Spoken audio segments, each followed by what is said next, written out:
Hello, good evening. My name is Ritu Ratewal and you are with Unacademy Studios Placebo. आज के topic में हम लोग thyroid complete कर चुके हैं. आज मैं पैराथायरॉयड ग्लैंड के बारे में बात करना चाहती हूँ.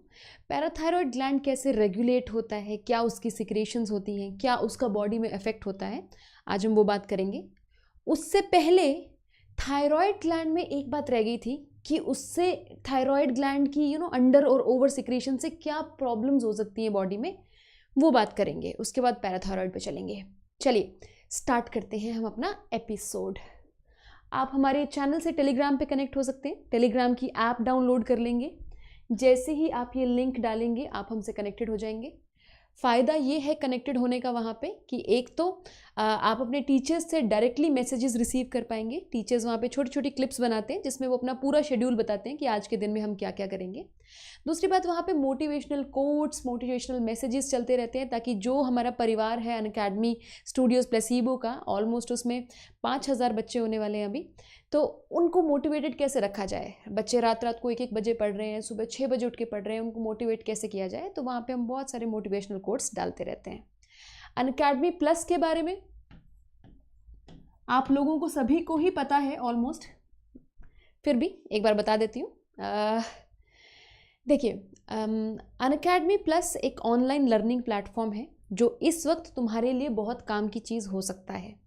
जब नीट की प्रिपरेशन बिल्कुल सर पर आ गई है, एग्ज़ाम में सिर्फ 4-5 महीने रह गए हैं, अब आप कैसे प्रिपेयर करेंगे, जहाँ पे भी आप खड़े हैं उससे अगला स्टेप कैसे लेंगे. यदि आपने अभी सिलेबस पूरा नहीं किया तो इस वक्त आपको कौन एनसीईआरटी से एक एक लाइन से सिलेबस कराएगा, कौन कराता है इस वक्त. सब रिवीजन करो करते रहते हैं. देन यदि आपका सिलेबस पूरा हो चुका है तो आपको कौन रिवीजन कराएगा. यदि आपका रिवीजन हो चुका है आपको कौन क्विजेस देगा, कौन आपको टेस्ट क्वेश्चन सॉल्व करवाएगा. अनअकैडमी प्लस पर इंडिया के 40 बेहतरीन टीचर्स अपनी क्लासेस ले रहे हैं. उनमें से एक मैं भी हूँ. मैं यहाँ पे अपना पूरा बायोलॉजी का सिलेबस कराती हूँ, अभी ऑलरेडी करा रही हूँ. अभी मेरा क्रैश कोर्स शुरू हुआ है यहाँ पे, जिसमें मैं अराउंड 3 चैप्टर्स करा चुकी हूँ. क्रैश कोर्स लगाने का आपको ये फ़ायदा होगा कि एक तो मैं आपको कहूँगी कि भैया चैप्टर पहले घर से पढ़ के आइए. जब आप चैप्टर घर से पढ़ आएंगे उसके बाद मैं आपको समझाऊंगी उस चैप्टर में क्या है. फिर मैं आपको क्लास में ही टाइम दूंगी वो चैप्टर दोबारा पढ़ने के लिए, और अगर आपको कोई डाउट है तो आप मुझसे वहीं पे ही पूछ सकते हैं. इस तरीके से आपका पूरा चैप्टर कवर हो गया. इसी तरीके से आपका 4 महीने के अंदर पूरा सिलेबस मैं कवर कर दूंगी. देन हर चैप्टर में से मैं कुछ डाउट सेशंस रखूंगी. हर चैप्टर में से हम बात करेंगे पास्ट नीट क्वेश्चंस किस प्रकार के आए हैं, पास्ट एम्स क्वेश्चन किस प्रकार के आए हैं, और अब तुमको क्या डाउट है उसमें से. तो तुम क्वेश्चन प्रैक्टिस सॉल्व करके बहुत सारे क्वेश्चंस लेकर आओगे. क्वेश्चंस कैसे लेकर आते हैं, क्वेश्चंस की फ़ोटो खींचते हैं हम और वो फोटोग्राफ अपलोड हो जाती है क्लास में. वो फोटोग्राफ मुझे मिल जाती है, फिर मैं उस क्वेश्चन को सॉल्व करने की कोशिश करती हूँ. तो बायो की तो तुम्हारी प्रॉब्लम यहीं पे सॉल्व हो गई, चाहे तुम्हारा रिवीजन ना हुआ हो, चाहे तुम्हारा कोर्स ना हुआ हो, सब कुछ मैं यहाँ पे करा रही हूँ. इसके अलावा मेरे रेगुलर कोर्सेज भी चलते हैं जिसमें मैं धीरे धीरे आराम से मुश्किल चैप्टर्स पढ़ाती हूँ. जैसे रिवीजन तो फिर भी थोड़ा फास्ट होता है, प्लांट फिजियोलॉजी हो गया, इकोलॉजी हो गया, हम बहुत धीरे धीरे प्यार से वो चैप्टर्स अलग से कोर्स में निपटाते हैं. बायोलॉजी के बाद इसी प्रकार से केमिस्ट्री के कोर्सेज चल रहे हैं, वहाँ पे रिवीजन कोर्सेज चल रहे हैं, रेगुलर कोर्सेज चल रहे हैं. फिजिक्स के कोर्सेज चल रहे हैं, रेगुलर कोर्सेज चल रहे हैं, रिवीजन कोर्सेज चल रहे हैं. तो तुम किसी भी स्टेज पे खड़े हो नीट की तैयारी के, तो तुम्हें एक स्टेप आगे बढ़ने में अनअकैडमी प्लस मदद करता है. ठीक है. अनअकैडमी प्लस की सभी टीचर्स की क्लासेस लेने के लिए आपको सिर्फ एक सब्सक्रिप्शन लेना होता है. ये नहीं कि मेरे लिए अलग या किसी और टीचर के लिए अलग या किसी और टीचर के लिए अलग, नहीं. आप एक सब्सक्रिप्शन लेंगे, उसी से आपकी सभी टीचर्स की आप क्लासेस देख सकते हैं, सभी सब्जेक्ट्स की आप क्लासेस देख सकते हैं, सभी प्रकार की क्लासेस आप देख सकते हैं जो भी नीट और एम्स की कैटेगरी में होगा. वो सब्सक्रिप्शन आपको कैसे लेना है मैं आपको सिखा देती हूँ. आइए. अनअकैडमी लर्निंग ऐप को डाउनलोड करेंगे. जैसे ही आप ये ऐप डाउनलोड करेंगे, इसे इंस्टॉल करेंगे, ओपन करेंगे, फ्रंट पेज कुछ ऐसा खुलता है. उसके बाद यहाँ पे प्लस के ऑप्शन पे क्लिक करेंगे. प्लस के ऑप्शन पे क्लिक करने के बाद बहुत सारे ऑप्शंस आएंगे, बिकॉज प्लस में बहुत सारे एग्जाम्स का प्रिपरेशन रहता है. आप अपने रेलिवेंट ऑप्शन पे जाएंगे, नीट एंड एम्स, और वहाँ से जाएंगे गेट सब्सक्रिप्शन पे. गेट सब्सक्रिप्शन पे जाने के बाद आपको समय पूछा जाता है कि आप कितने साल का, कितने समय का, कितने महीने का सब्सक्रिप्शन लेना चाहते हैं. यदि आप नीट 2020 के अभी कैंडिडेट हैं तो आप 6 महीने वाला सब्सक्रिप्शन लेंगे जो कि 24,000 जिसकी कॉस्ट है। यदि आप अभी +1 में हैं, आपके पास पूरा 1 साल है +2 का, तो आप 1 ईयर वाला सब्सक्रिप्शन लेंगे जिसकी कॉस्ट 30,000 रुपीज़ है। यदि अभी आप 10th में हैं, अभी आपके पास 2 साल है पढ़ने के लिए, आप नन्हे मुन्ने बच्चे हैं, तो आप ये 2 साल वाला सब्सक्रिप्शन लेंगे जो कि 48,000 रुपीज़ का है। अभी जो मैंने आपको फीस बताई ये ओवरऑल फीस है सभी टीचर्स के लिए, सभी सब्जेक्ट्स के लिए, परंतु इसे कम करने का भी तरीका है। मैं आपको एक कोड दूंगी, जैसे ही आप वो कोड एंटर करेंगे आपकी फ़ीस, कोई भी फ़ीस हो इसमें से, वो 10% ऑफ हो जाएगी। कैसे, मैं आपको दिखाती हूँ। मान लीजिए आपने 1 ईयर वाले पे क्लिक किया, किसी पे भी करेंगे प्रोसीजर सेम रहेगा। इस तरीके से एक पोर्शन ओपन होता है, जैसे आपने 1 ईयर पे क्लिक किया, आप फीस देखते हैं 30,000, आप प्रोसीड टू पेमेंट पे नहीं जाते हैं, आप ऊपर जाते हैं, यहाँ पे एक ब्लैंक स्पेस मिलता है, यहाँ पे कोड डालते हैं। कोड क्या है? ऋतु लाइव। ऋतु मेरा नाम है और लाइव वहाँ पे क्लासेस होती हैं। ऋतु लाइव कोड डाल के अप्लाई बटन दबाते हैं तो ये 30,000 की जगह अब आपको 27,000 का दिखने लगेगा। दैट मीन्स तुम्हें 10% ऑफ हो गया। अब 1 साल की फीस 27,000 रुपीज़, फिर तुम करोगे प्रोसीड टू पे। अगर तुम 6 मंथ्स की फ़ीस की बात करो तो वो 24,000 से 21,600 हो जाएगी, और 2 साल की बात करोगे तो 48,000 से 43,200 हो जाएगी। I hope I am very clear with this. जैसे जैसे मैं और नए कोर्सेज लॉन्च करती रहूँगी अनअकैडमी प्लस पे, मैं आप लोगों को इन्फॉर्म करती रहूँगी। अभी मेरे दिमाग में बहुत सारे एक्साइटिंग आइडियाज़ हैं और नए कोर्सेज के लिए, so I will keep on talking to you about them. चलिए, कल थायराइड ग्लैंड की बात हुई थी। We talked about a gland called thyroid gland, जो कि ट्रेकिया पे रखा हुआ एक बटरफ्लाई शेप्ड ग्लैंड है। उसमें होती है थायराइड फॉलिकल्स, जो कि T3 और T4 हार्मोन रिलीज करती है। T3 T4 हार्मोन को ही थायराइड हार्मोन्स कहते हैं हम। यहाँ से हार्मोन्स रिलीज होके ब्लड में जाते हैं और पूरी बॉडी में अपना इफेक्ट दिखाते हैं। ये वाली बात हो गई थी। थायराइड हार्मोन्स के बॉडी पे क्या इफेक्ट होते हैं ये अभी तक तुमको लर्न होना चाहिए, क्योंकि हम बात कर चुके हैं कल इसकी, परसों। मैं एक बार तुम्हें रिवाइज करा देती हूँ।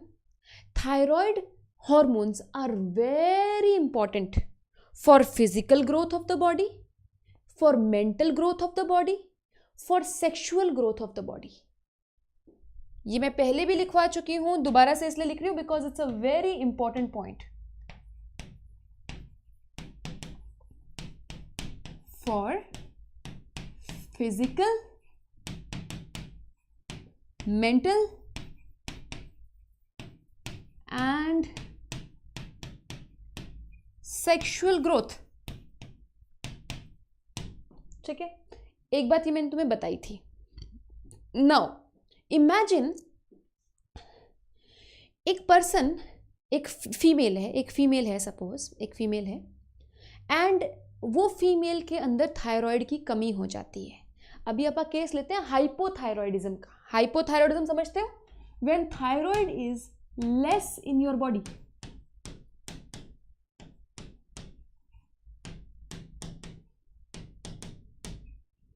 देखो, 2 टर्म्स आएंगे तुम्हारे पास, हाइपो और हाइपर। आपको याद करना है, बहुत ही आसान है। हाइपो मतलब कम, हाइपर मतलब ज्यादा। हम कहते हैं ना, यार इतना हाइपर क्यों हो रहा है यार, हाइपर होने का मतलब तुझे गुस्सा इतना ज्यादा क्यों आ रहा है। सो hyper means more, hypo means less. पहले मैं हाइपोथायरॉयडिज्म की बात करूंगी।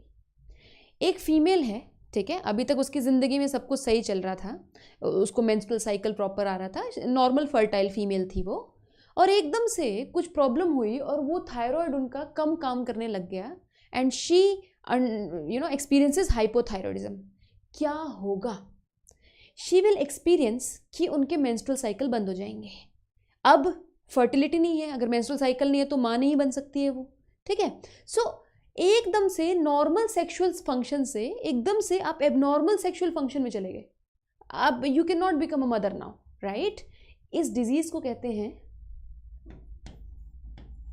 Myxoedema.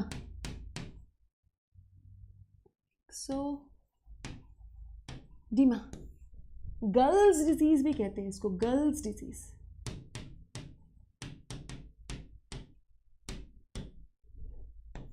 loss of menstrual cycle in females due to hypothyroidism. अब ये एनसीईआरटी में टर्म नहीं दी हुई है. तुम कहोगे मैम ये कहाँ से उठ के टर्म आई है? बेटा जी एनसीईआरटी में ये टर्म नहीं दी हुई है, लेकिन एनसीईआरटी में इसको एक्सप्लेन करती हुई कुछ लाइंस दी हुई हैं.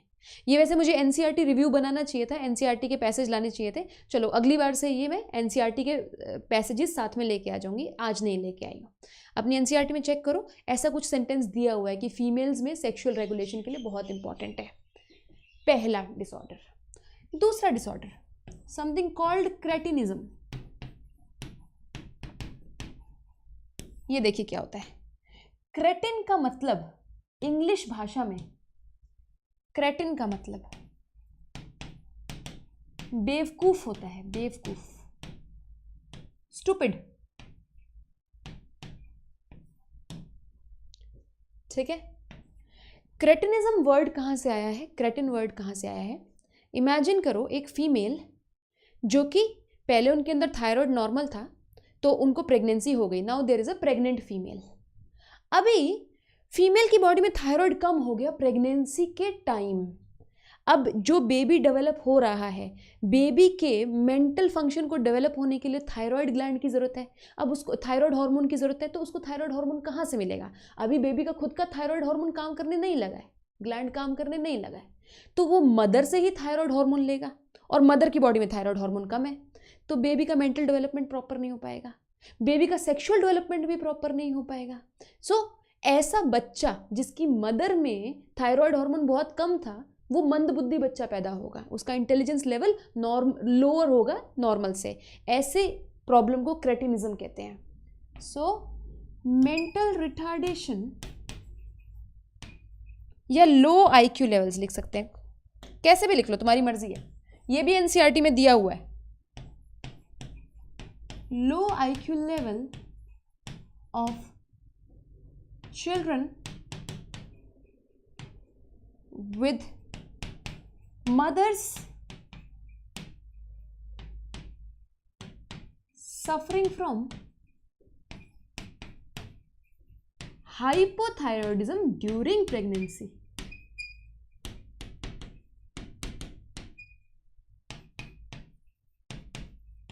During pregnancy. नाउ अगर आप अपनी एनसीईआरटीज लेके बैठे हैं तो मैं आपको दिखा दूंगी कहाँ पे लिखा हुआ है. एनसीईआरटी खोलो एक बार, वेट. अपनी एनसीईआरटी खोलो +1 की. आओ पेज नंबर, वैसे मुझे लेके आना चाहिए था, आई एम सो सॉरी, मैं एनसीईआरटी रिव्यू नहीं लेके आई हूँ. Okay, you come to page number 335. Come to page number 335. ये जो टॉप पैराग्राफ है उस पे आ जाओ. ठीक है, अब यहां पे पढ़ो, फर्स्ट लाइन ही पढ़ो. Hypothyroidism during pregnancy causes defective development and maturation of growing baby, leading to stunted growth, mental retardation, low intelligence quotient, abnormal skin, deaf mutism. मिल गया? यहाँ पे stunted growth को स्पेशली लिखा हुआ है. लो IQ stunted growth भी लिख लो यहाँ पे. stunted growth पे लिख लो. ठीक है. देन उससे अगली लाइन पे आओ. इन एडल्ट फीमेल हाइपोथायरॉयडिज्म में cause menstrual cycle to become irregular. लिखा हुआ है ना, ये मिक्सोडर्मा की बात की हुई है. ये दोनों क्लियर है. एक और हाइपोथायरॉयडिज्म की डिजीज में तुमको बताती हूं, उसे कहते हैं गॉइटर. यहीं पे लिख लेते हैं. This is visible. Simple goitre. This is the third and this is the last. इसमें क्या होता है, देखो, थायराइड हार्मोन बनाने के लिए आयोडीन की बहुत ज़्यादा ज़रूरत होती है ना. आयोडीन के बिना नहीं बनता है. टायरोसिन में आयोडीन डालोगे तभी थायराइड हार्मोन बन पाता है. नाउ आयोडीन समहाउ कम है बॉडी में. ये अब तो नहीं होता, अब तो हमारे सॉल्ट में आयोडीन, आयोडाइज्ड सॉल्ट खाते हैं ना हम लोग, लेकिन पहले होता था, आयोडीन की बहुत कमी हो जाती थी. So less thyroid hormone production due to loss of iodine. Less iodine की वजह से हाइपोथायरॉयडिज्म हो जाता था.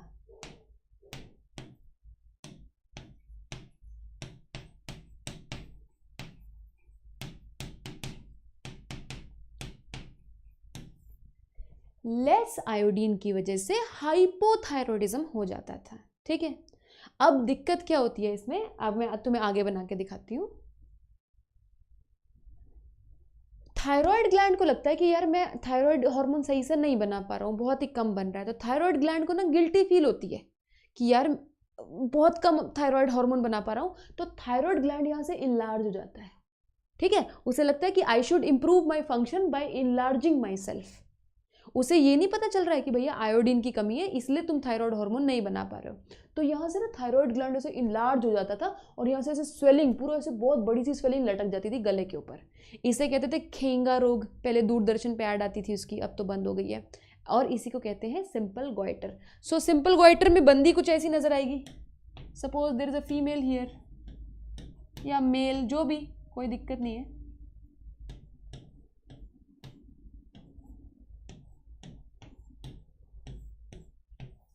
यहां पे ऐसे इनलार्ज थायराइड ग्लैंड, ऐसे यहां से ऐसे निकला हुआ प्रोजेक्शन। Do you understand? बोलो, हाइपरथायरॉयडिज्म पे चलूं?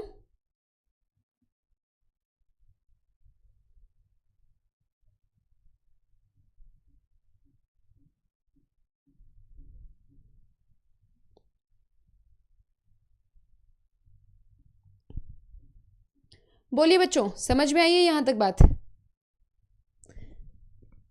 मेरी आवाज अलग आ रही है? सबको मेरी आवाज सुन रही है बेटा जी? बोलिए।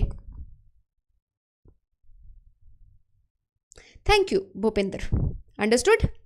अब मैं हाइपरथायरॉयडिज्म पे चल रही हूं बेटा। मैं कमेंट पे अटेंशन नहीं देती।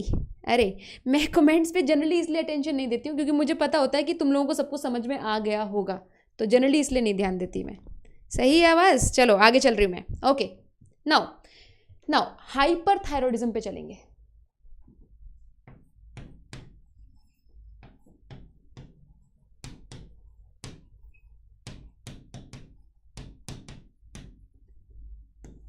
हाइपरथायरॉयडिज्म, थायराइड का लेवल बहुत ज़्यादा बढ़ गया है। ऐसा क्यों होता है? किसी भी ऑर्गन में हाइपो के तो बड़े सारे रीजंस हो सकते हैं। आपको प्रॉपर मिनरल नहीं मिल रहा, आपको प्रॉपर आयोडीन नहीं मिल रहा था तो हाइपो हो गया, कोई दिक्कत हो गई हाइपो हो गया, कहीं पे कोई डैमेज हो गया हाइपो हो गया।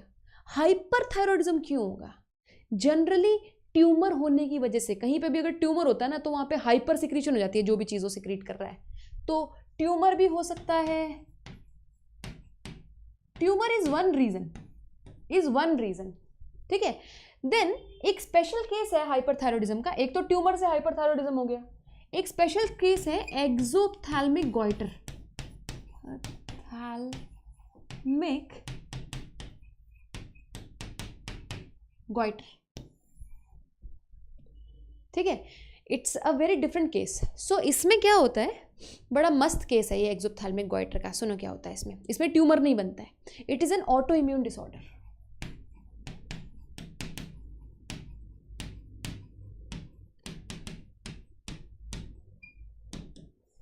ऑटो इम्यून डिसऑर्डर क्या होते हैं? तुम्हारी खुद की बॉडी, तुम्हारी खुद के सेल्स को डैमेज करने लगती है, या कुछ ना कुछ तुम्हारा इम्यून सिस्टम ना ऐसी हरकत करने लगता है जो उसको नहीं करना चाहिए। उसको बोलते हैं ऑटो इम्यून डिसऑर्डर, क्योंकि ऑटो मतलब खुद, इम्यून मतलब इम्यून सिस्टम। आपका खुद का इम्यून सिस्टम आपके पीछे पड़ गया है और आपको कोई बीमारी कॉज कर रहा है, तो वो ऑटो इम्यून डिसऑर्डर है। बड़े सारे ऑटो इम्यून डिसऑर्डर्स आप पढ़ते हैं। एक्सोप्थैल्मिक गॉइटर या ग्रेव्स डिजीज भी इसको कहते हैं, ग्रेव्स डिजीज, ये एक ऑटो इम्यून डिसऑर्डर है। इसमें होता क्या है, देखो तुम लोगों को ये वाली बात याद है कि हाइपोथैलेमस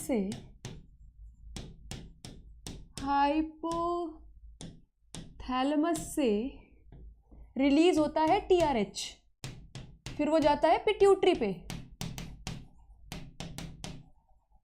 ये बात सबको पता होनी चाहिए, बहुत बार बात हो चुकी है। पिट्यूटरी से रिलीज होता है टीएसएच, टीएसएच जाता है थायराइड ग्लैंड पे, थायराइड फॉलिकल पे मैंने बना दिया, ये देखो थायराइड फॉलिकल पे इसके रिसेप्टर्स होते हैं, टीएसएच के रिसेप्टर्स होते हैं, है ना। टीएसएच के रिसेप्टर्स होते हैं और टीएसएच इसके ऊपर बाइंड कर जाता है अपने रिसेप्टर से। एंड ये फॉलिकल्स क्या रिलीज करती है इसकी वजह से? Thyroid hormone. ये वाला सीक्वेंस सबको पता है।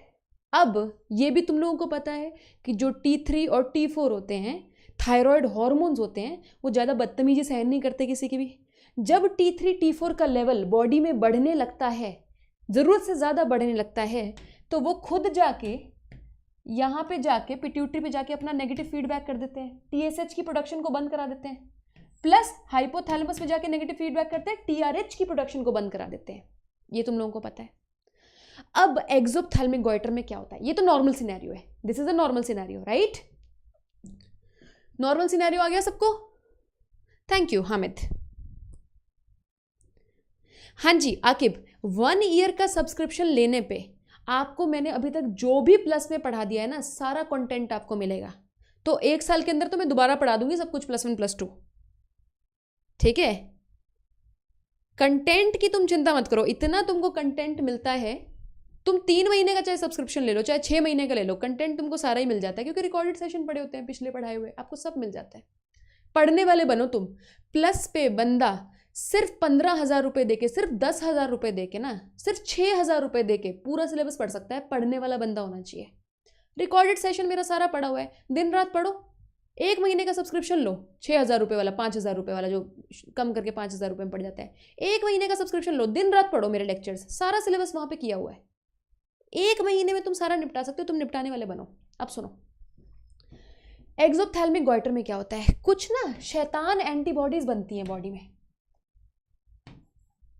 These are antibodies and they are very शैतान। These are antibodies जो नॉर्मली में बॉडी में नहीं बन रही, लेकिन एक्सोप्थैल्मिक अगर गॉइटर हो गया तब बनेंगी। ये नॉर्मल नहीं है। And they will mimic TSH, ये TSH को कॉपी करेंगी। ये बहरूपी हैं, TSH का बेस बना के आ जाते हैं, शक्ल बना के आ जाते हैं। तो क्या होता है, देखो यहाँ से TH प्रोडक्शन हुआ, TSH ने T3 T4 बनाया, और T3 T4 ने पिट्यूटरी को बोला कि अब TSH बंद कर दो, तो TSH की प्रोडक्शन हो गई बंद। TSH की हो गई प्रोडक्शन बंद, हटा दो TSH, है ना? क्योंकि इसने नेगेटिव फीडबैक दे दिया, तो अभी यहाँ से T3 T4 निकलना बंद हो जाना चाहिए था। परंतु हमारी ये एंटीबॉडीज आके यहाँ पे लग गई TSH रिसेप्टर्स पे ऐसे, and these antibodies will exactly copy TSH। तो रिसेप्टर को लगेगा कि TSH आया, TSH नहीं आया, लेकिन ये गंदी वाली एंटीबॉडीज आई हैं, और यहाँ से T3 T4 और ज़्यादा रिलीज होएगा। T3 T4 को गुस्सा आएगा कि यार ये क्या बकवास है। T3 T4 को गुस्सा आएगा, वो जाएगा पिट्यूटरी के पास, TSH को बंद करो। पिट्यूटरी कहेगा भैया TSH बंद है, मैं नहीं डाल रहा हूँ TSH को। फिर किसी को समझ में नहीं आएगा कि ये हो क्या रहा है। जब TSH बंद है तो ये रेगुलर प्रोड्यूस क्यों हो रहा है? क्यों? क्योंकि आपको ऑटो इम्यून डिसऑर्डर हो चुका है। आपकी एंटीबॉडीज TSH का भेस बदल के यहाँ पे TSH का काम कर रही हैं। समझ में आया है? समझ में आया है? बोलिए। मायस्थेनिया ग्रेविस भी होता है, बिल्कुल बिल्कुल। सूर्य भाई क्या हाल चाल है? पहले था कि डोमिसाइल वाले स्टेट में 14% कोटा है। दीपक कुमार, जो भी तुम्हारा क्वेश्चन है बेटा कमेंट में डालो, कमेंट में मैं तुम्हारे क्वेश्चन का आंसर कर पाऊंगी, यहां नहीं आंसर कर पाऊंगी। Are you done? So exophthalmic goitre में T3 T4 का लेवल बढ़ जाता है। अब इसके सिम्टम्स क्या होते हैं? इसका सिम्टम्स, इसका नाम एक्सोप्थैल्मिक गॉइटर क्यों है? ऑप्थैल्मिक से वर्ड से आया है ये। ऑप्थैल्मिक मतलब आई।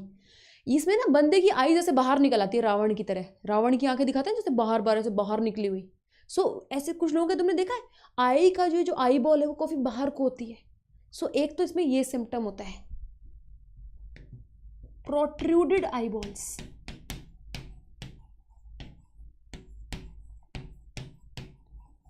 ठीक है। एक तुम्हें एक और बात बताती हूँ, एड्रिनलिन का नाम सुना है तुमने? फाइट और फ्लाइट हार्मोन। एक्चुअली में एड्रिनलिन आपकी बॉडी में कैसे काम करता है? एड्रिनलिन रिसेप्टर्स होते होंगे, उन्हीं के ऊपर लगता होगा। थायराइड हार्मोन, एक इंटरेस्टिंग स्टोरी है। थायराइड हार्मोन एड्रिनलिन के रिसेप्टर्स को इंक्रीज करता है बॉडी में, तो एड्रिनलिन का इफेक्ट इंक्रीज हो जाता है बॉडी में। इसीलिए हाइपरथायरॉयडिज्म होने से समहाउ बीपी बढ़ जाता है। तो तुम्हें लगता है यार बीपी का क्या लेना देना है थायराइड से? लेना देना ये है कि thyroid hormones increase the receptors of adrenaline in body, यही बात लिख रही हूँ।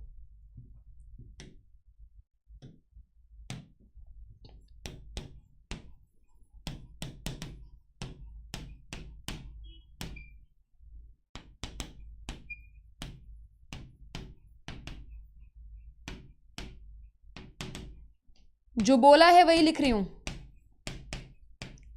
सो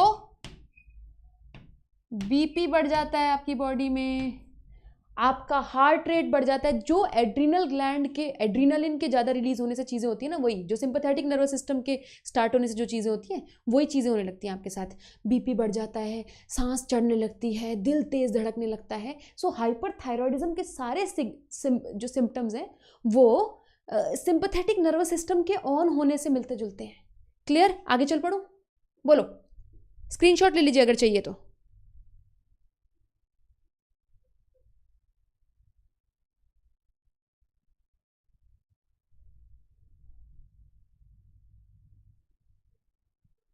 देखो बेटा, ऑटो इम्यून डिसऑर्डर होने का रीज़न किसी को नहीं पता। ऑटो इम्यून डिसऑर्डर होने के बड़े सारे रीजंस का फैक्टर कंबाइन हो जाता है, ठीक है। There are lot of things which contribute, so there is no one single reason. चलो अब पैराथायरॉयड पे चलते हैं। ऑलरेडी तुम लोग समझ चुके हो जो मैं तुम्हें समझाना चाहती थी।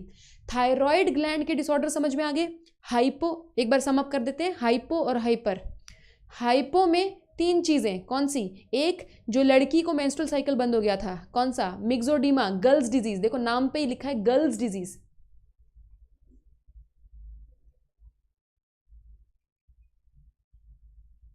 गर्ल्स डिजीज, तो तुम इसको याद कर सकते हो गर्ल्स डिजीज से, GIRLS, गर्ल्स डिजीज से याद कर सकते हो तुम। भैया मेंस्ट्रुअल साइकिल मेल्स में तो नहीं होते ना, तो एक तो तुम गर्ल्स डिजीज याद कर लो, ठीक है। फीमेल को मेंस्ट्रुअल साइकिल बंद हो गए थे। फिर एक याद कर लो, एक फीमेल जो प्रेग्नेंट है उसको थायराइड की कमी हो गई थी, तो उसका बच्चा कैसा पैदा होगा? मंदबुद्धि बच्चा पैदा होगा, स्टंटेड ग्रोथ होगी, फिजिकली भी ग्रो नहीं कर पाएगा, ना मेंटल ग्रोथ, ना फिजिकल ग्रोथ, ना सेक्शुअल ग्रोथ, ठीक है। ऐसे बच्चे को क्या बोलेंगे हम? ऐसी प्रॉब्लम को क्रेटिनिज्म। तीसरा हमने क्या किया था हाइपो में? Goitre, simple goitre, simple goitre. उसमें क्या था? आयोडीन की कमी हो गई थी, तो थायराइड ग्लैंड सूज गया था, बहुत मोटा हो गया था। अब हाइपर पे आओ। हाइपर पे मैंने तुम्हें सिर्फ दो चीजें बताई हैं, एक तो ट्यूमर होने से हो सकता है, दूसरी चीज क्या है? दूसरी चीज क्या है? Auto immune disorder. कौन सा? एक्सोप्थेल्मिक गोइटर या ग्रेव्स डिजीज, जिसमें एंटीबॉडीज मिमिक करने लगती है TSH को। We are done. आगे चलो, पैराथायरॉयड पे चलो।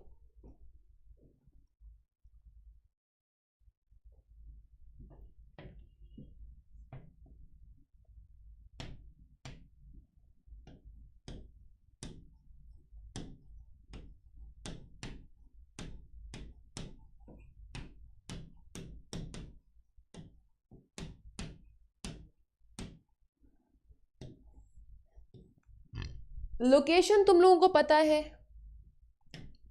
एक तो थायराइड ग्लैंड बना लो पहले। अब थायराइड ग्लैंड की बैक साइड बना लो। This is the back side of thyroid gland, ठीक है। थायराइड ग्लैंड पीछे से ऐसे फोल्डेड होता है ऐसे करके। अब बैक साइड पे 4 पैराथायराइड ग्लैंड बना लो।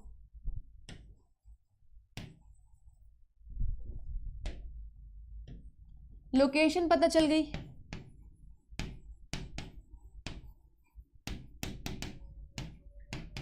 लोकेशन पता चल गई? अब देखो, पैराथायरॉयड ग्लैंड का बेसिकली काम होता है ब्लड में कैल्शियम को रेगुलेट करना। तुम्हें पता है बॉडी में होम्योस्टैसिस चल रहा है, इसका मतलब क्या है? हर चीज़ का एक पर्टिकुलर लेवल है बॉडी में, चाहे वो बॉडी टेम्परेचर का है, चाहे वो ब्लड के pH का है, चाहे वो किसी केमिकल की लेवल का है, चाहे वो किसी हार्मोनल लेवल का है, चाहे वो किसी एंजाइम के लेवल का है। हर चीज़ एक पर्टिकुलर लेवल में है बॉडी में, उससे ज़्यादा भी खराब है, उससे कम भी खराब है। तो ऐसा नहीं है कि पर्टिकुलर लेवल का मतलब होता है एक पिन पॉइंट, नहीं, एक विंडो होती है। इस विंडो में अगर कोई चीज़ का लेवल है तो बढ़िया है, अगर इससे ऊपर है तो भी गलत है, इससे नीचे है तो भी गलत है। सो ब्लड में कैल्शियम की एक विंडो होती है, इतनी लेवल का कैल्शियम होना चाहिए, इससे ऊपर नहीं होना चाहिए कैल्शियम, इससे नीचे नहीं होना चाहिए कैल्शियम। इसको रेगुलेट करता है पैराथायरॉयड ग्लैंड। अब पैराथायरॉयड ग्लैंड अकेला तो रेगुलेट कर नहीं सकता, पैराथायरॉयड ग्लैंड के साथ एक और सेल है जो ब्लड कैल्शियम लेवल को रेगुलेट करता है। अब वो साथ में भाई भाई है तो पता चल जाता है। देखो ये थायरॉयड ग्लैंड है। थायरॉयड ग्लैंड में मैंने तुमको क्या सिखाया था? एक तो होती है फॉलिकल्स, एक तो होती है follicles, this is thyroid gland ना।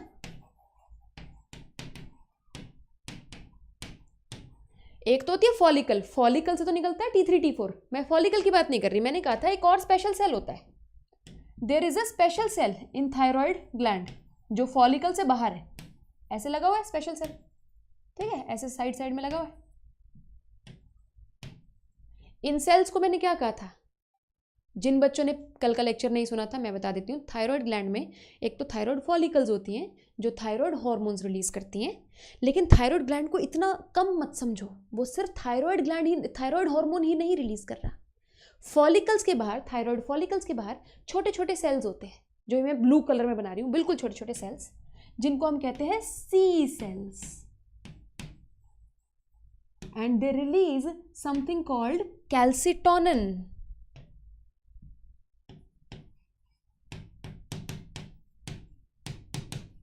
कैल्सिटोनिन, सी सेल्स का कैल्सिटोनिन मिलके और पैराथायरॉयड ग्लैंड से निकलेगा पैराथॉर्मोन।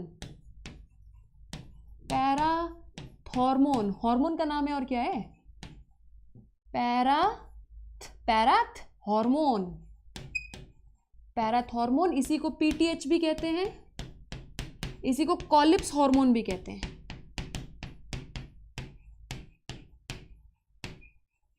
तो भाई लोग, कैल्सिटोनिन और पैराथॉर्मोन मिला के आपके ब्लड के कैल्शियम को रेगुलेट करेंगे। जब भी आपकी बॉडी का कैल्शियम लेवल कम हो जाएगा तो पैराथॉर्मोन उसको बढ़ा देगा। जब भी आपकी बॉडी का कैल्शियम लेवल, ब्लड का, सॉरी बॉडी का तो गलत वर्ड हो गया, ब्लड का कैल्शियम लेवल बहुत ज़्यादा बढ़ जाएगा तो कैल्सिटोनिन उसको कम कर देगा। ऐसे सही बना रही हूँ ना मैं? उल्टा बोल दिया मैंने, मैं उल्टा हो गया दोबारा से। जब भी इधर से ज़्यादा स्टार बन रही थी ना मैं, चलो कोई बात नहीं, होता है कभी कभी, सबके साथ होता है। पैराथॉर्मोन यहाँ लिखा है। जब भी आपकी बॉडी में ब्लड कैल्शियम लेवल कम हो जाएगा तो पैराथॉर्मोन उसको बढ़ा देगा। पैराथॉर्मोन इस साइड है। और जब कुछ ज़्यादा ही बढ़ जाएगा तो आपकी बॉडी से कैल्सिटोनिन रिलीज होगा सी सेल से, वो आपके कैल्शियम लेवल को कम कर देगा। ऐसे अब याद कैसे करना है कि कौन सा ज़्यादा करता है कौन सा कम करता है, बहुत आसान है। पैरा जनरली चीज़ें इंक्रीज होने पे वर्ड यूज़ होता है। मैं पर्सनली कैसे याद करती थी जब मैं बच्ची थी, मरकरी को पारा बोलते हैं हिंदी में, पारा। और जब बुखार होता है तो मरकरी राइज करता है, तो मैं हमेशा मरकरी को राइज करते हुए इमेजिन करते हैं हम लोग हमेशा, है ना।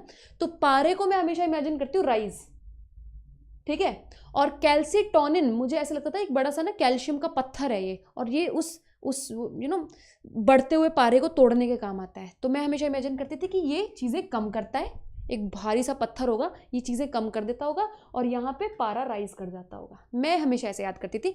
देखो, it is weird how I remember, but कोई फ़र्क नहीं पड़ता ना कितना भी वियर्ड हो, जब तक तुम लोगों को याद हो रहा है। तो एक और बात सुनो जो बहुत इंपॉर्टेंट है, पैराथॉर्मोन या कैल्सिटोनिन रिलीज कराने में पिट्यूटरी का कोई हाथ नहीं है।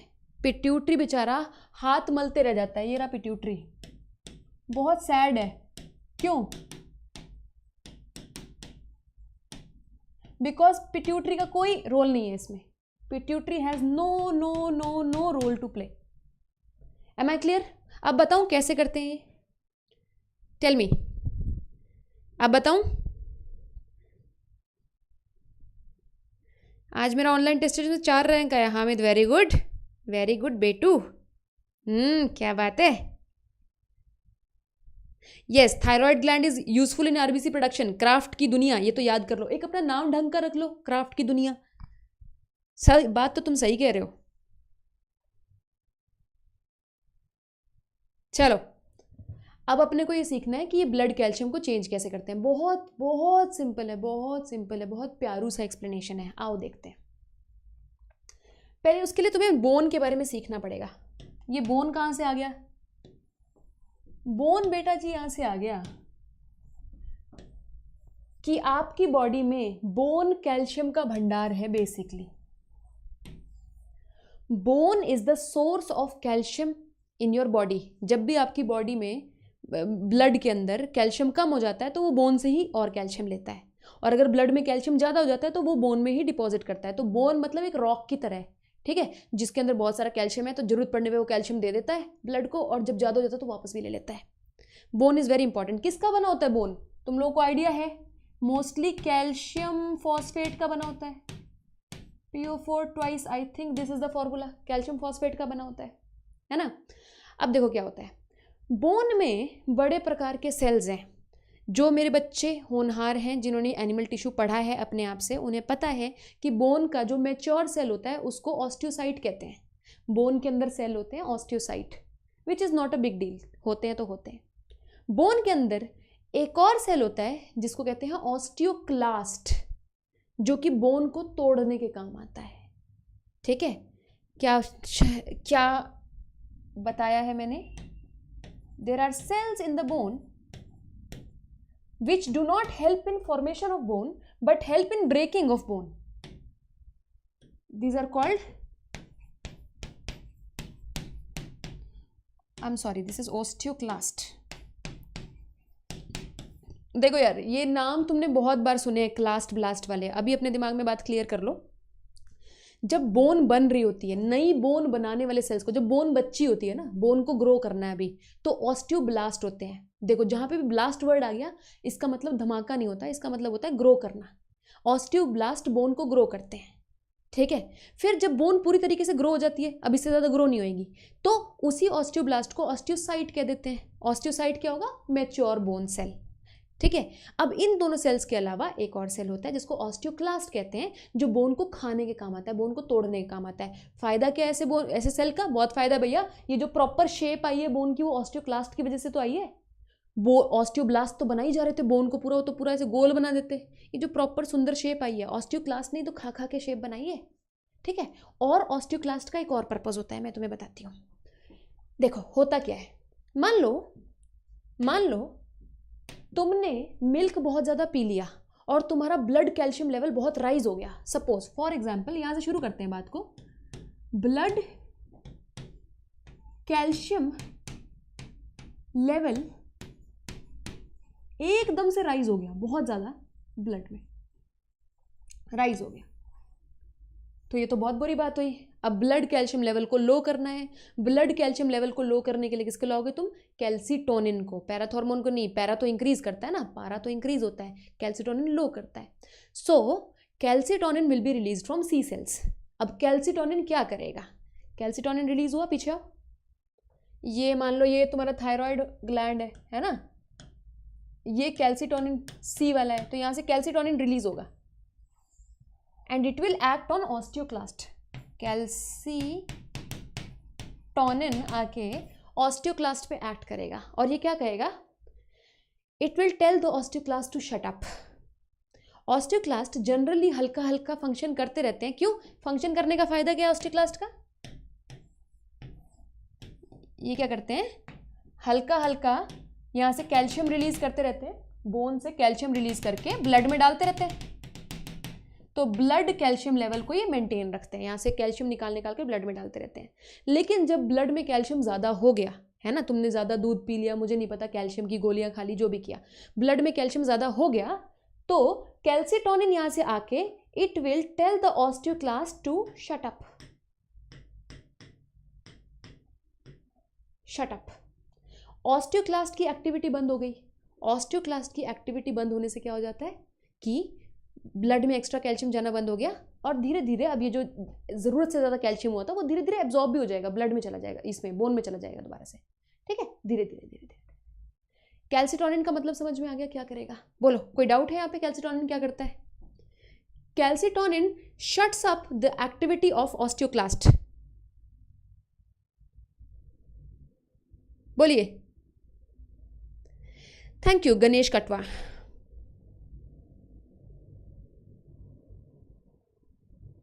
बोलो, आगे चलूं? अल्फाज निगम, कोई डाउट है तो बोलो बेटा, I will try to help you. Good good good. अच्छा, मुस्कान है क्राफ्ट की दुनिया का नाम, ओके, फिर मुस्कान ही रख लो। चलो नेक्स्ट बात तुम्हें सिखाती हूँ मैं। अब मान लो कभी ऐसी सिचुएशन आई, पीछे चलो, यहाँ पे लिख देती हूँ। नहीं आगे चलना है यार, देखो ब्लड कैल्शियम लेवल ज्यादा हुआ तो आपकी बॉडी ने क्या रिलीज कर दिया, कैल्सीटोनिन इज रिलीज्ड, है ना, कैल्सीटोनिन रिलीज हो गया। नाउ इधर लिखना चाहिए था,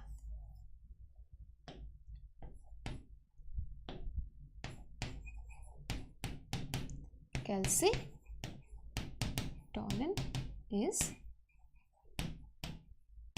रिलीज्ड। अब यहां से क्या होगा, ब्लड कैल्शियम लेवल लो हो गया मान लो।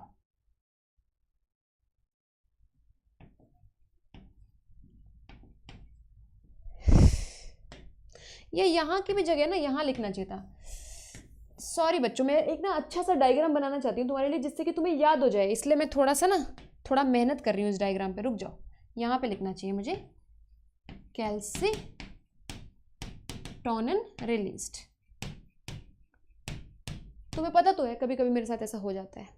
अब मान लो कैल्सीटोनिन रिलीज हो ही जा रहा है तो ब्लड में कैल्शियम नीचे नीचे नीचे जाने लगा है, कम होने लगा है, तो तुम्हारी बॉडी में ब्लड कैल्शियम लो हो गया मान लो ब्लड के अंदर, तो दिक्कत आ गई। अब क्या सिचुएशन बन गई, तुमने इतना कैल्शियम रिलीज करा दिया कि उससे क्या हो रहा है,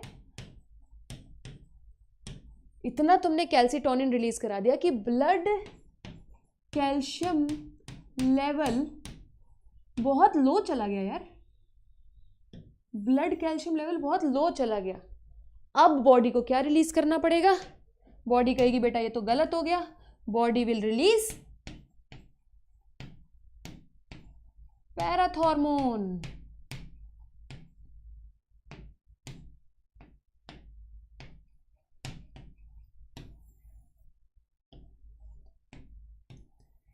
बॉडी विल रिलीज पैराथॉर्मोन, जैसे ही ब्लड कैल्शियम ज्यादा नीचे गिरेगा। अब पैराथॉर्मोन को बहुत ज्यादा मस्ती चढ़ी होती है, वो कोई एक काम नहीं करता, दो काम नहीं करता, वो तीन काम करता है ब्लड के अंदर कैल्शियम के लेवल को बढ़ाने के लिए। It is a very over jealous kind of hormone. Parathormone कहता है क्या करूं, ब्लड कैल्शियम कम हो गया। सबसे पहले तो वो ऑस्टियोक्लास्ट के पास जाएगा। मान लो यहाँ पे पैराथायरॉयड ग्लैंड, अरे सबसे पहले तो वो ऑस्टियोक्लास्ट के पास जाएगा। यहाँ पे पैराथायरॉयड ग्लैंड है मान लो, ठीक है, इसके पीछे की साइड लगा हुआ है पैराथायरॉयड ग्लैंड। सबसे पहले तो यहाँ जाएगा, वो यहाँ जाएगा और इनकी एक्टिविटी को बढ़ा देगा। कहेगा ऑस्टियोक्लास्ट बोन को खा जाओ, पूरी तरीके से खत्म कर दो, पर मुझे ब्लड के अंदर कैल्शियम चाहिए। It increases the activity of osteoclast. ये मैं आगे लिख रही हूँ, पैराथॉर्मोन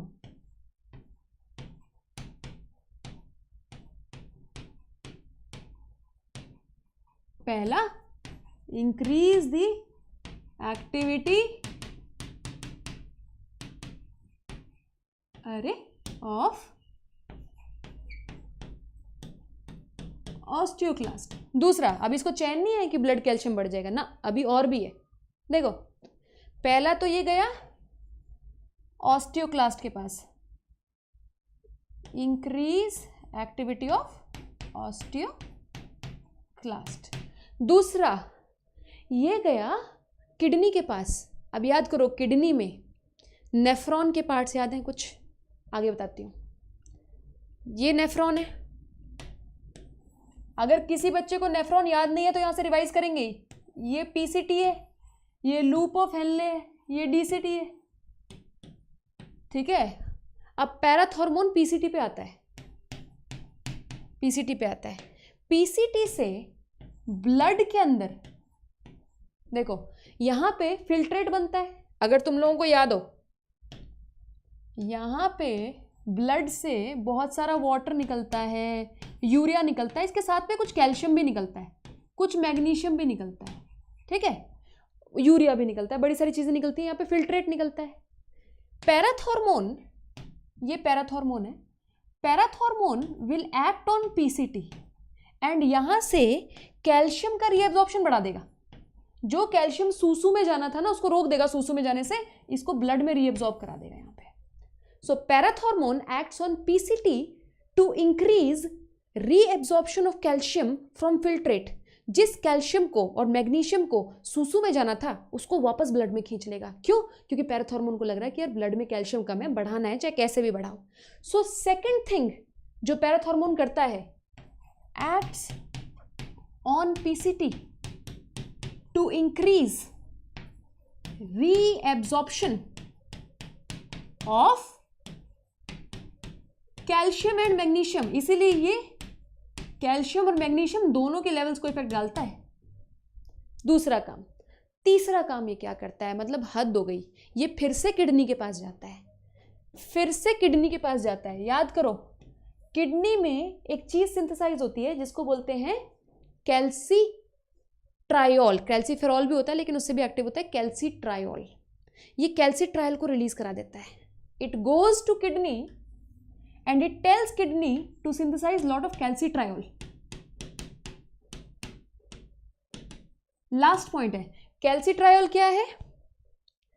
जिन बच्चों को कैल्सीट्रायोल नहीं पता मैं बताती हूँ क्या है। कैल्सीट्रायोल विटामिन डी का एक्टिव फॉर्म है और कैल्सीट्रायोल बहुत ज़्यादा इंपॉर्टेंट है बॉडी के लिए। हम कहते हैं ना विटामिन डी बोन्स को स्ट्रॉन्ग करता है, बोन्स को स्ट्रॉन्ग करता है, बोन्स को स्ट्रॉन्ग करता है। कैसे बोन्स को स्ट्रॉन्ग करता है यार? It is active form of vitamin D. अब देखो कैसे, क्या करता है ये। Calcitriol actually goes to your small intestine. यहां पे आपका स्मॉल इंटेस्टाइन है, मान लो this is small intestine.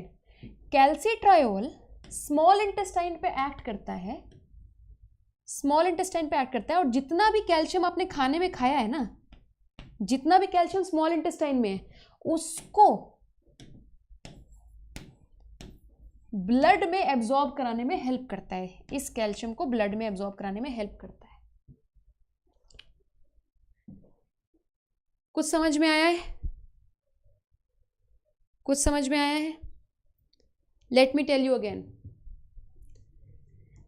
Flow नहीं बन रहा है आज बच्चों के सीखने का। Let me tell you again. Parathormone, दोबारा सुनो, ब्लड के कैल्शियम को बढ़ाने के लिए क्या क्या करता है? पहला, वो ऑस्टियोक्लास्ट के पास जाके उनकी एक्टिविटी बढ़ा देता है। ऑस्टियोक्लास्ट बोन को खाते हैं और बोन में से कैल्शियम निकाल के ब्लड को डालते हैं। पैराथॉर्मोन का पहला काम पूरा हो गया। दूसरा काम, पैराथॉर्मोन नेफ्रॉन के पीसीटी पे जाता है और पीसीटी से बहुत सारा कैल्शियम रीअब्सॉर्ब करा लेता है, ब्लड में वापस डाल देता है। दूसरा काम पैराथॉर्मोन का कंप्लीट हो गया। तीसरा काम पैराथॉर्मोन का क्या है? It will go to kidney and kidney से ये कैल्सीट्रायोल रिलीज कराता है which is the active form of vitamin D. This active form of vitamin D is very important. Why? For absorption of calcium from food. ये small intestine है। Small intestine, तुम कितना भी calcium खा लो, दूध P low, कुछ भी कर लो, कितना भी कैल्शियम खा लो, वो कैल्शियम एब्जॉर्ब नहीं हो सकता बॉडी में जब तक ये कैल्सीट्रायोल नहीं होता। इसलिए तो हम कहते हैं बोन्स को ताकतवर करता है, क्योंकि बोन्स के लिए कैल्शियम चाहिए।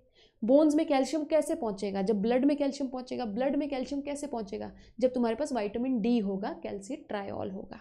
समझ में आया? सो अब ये वाली चीज तुम्हें समझ में आ रही है। एक ऑस्टियोक्लास्ट के पास, एक नेफ्रॉन के पास जाता है, नेफ्रॉन से कैल्शियम का रीअब्जॉर्प्शन बढ़ा देता है, एंड तीसरा जाता है किडनी के पास, किडनी से कैल्सीट्रायोल रिलीज कराता है और कैल्सीट्रायोल से ब्लड कैल्शियम बढ़ जाता है। समझ में आया ये चार्ट? बोलिए, ये चार्ट समझ में आया? कोई डाउट है तो पूछो।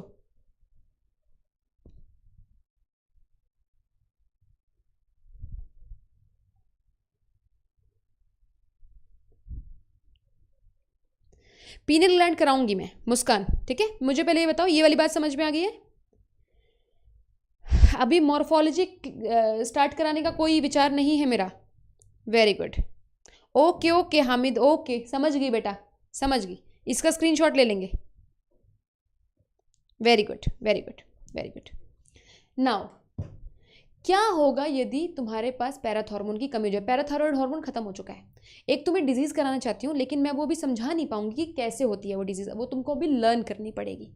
जस्ट ऐसे लर्न करो अभी, फिर मौका आने पे समझाऊंगी एक दिन, ठीक है?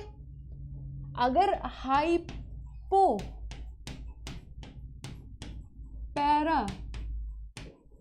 पैराथायरॉयडिज्म हो जाए, हाइपोपैराथायरॉयडिज्म हो जाए, तो कौन सी डिजीज होती है आपको? इसको कहते हैं हाइपोकैल्सीमिक टेटनी।